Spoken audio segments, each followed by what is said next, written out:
Les sportives vont devoir prouver qu'elles sont génétiquement des femmes aux prochains mondiaux d'athlétisme, on vous explique. En juillet dernier, la World Athletics, l'organisation qui gère les compétitions internationales d'athlétisme, a décidé de mettre en place des tests de génétique pour les femmes. Leur idée, la protection et la promotion du sport féminin sans qu'il y ait un plafond de verre biologique. Ce test, appelé test SRY, consiste à vérifier que chaque femme qui concourt ne possède pas de chromosome Y, synonyme selon World Athletics de gène masculin et donc qui permettrait un avantage biologique. Depuis 2018, les femmes doivent aussi avoir un taux de testostérone qui ne dépasse pas le seuil défini par l'organisation. Mais ce test SRY fait débat. Tout d'abord chez les athlètes, premières concernées par le sujet. Je ne suis pas convaincue par la justification donnée de protéger le sport féminin.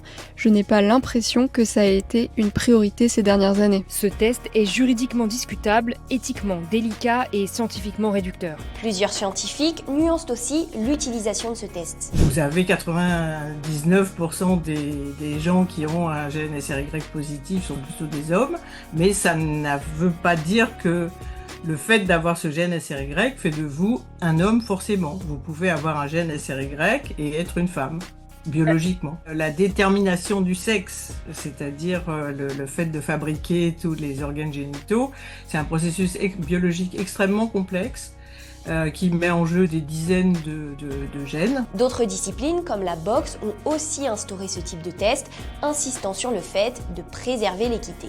Là, ce qui se passe, c'est de la discrimination vis-à-vis de certaines femmes. On cherche à éliminer des femmes qui n'ont pas les organes génitaux typiques des femmes, vous voyez ?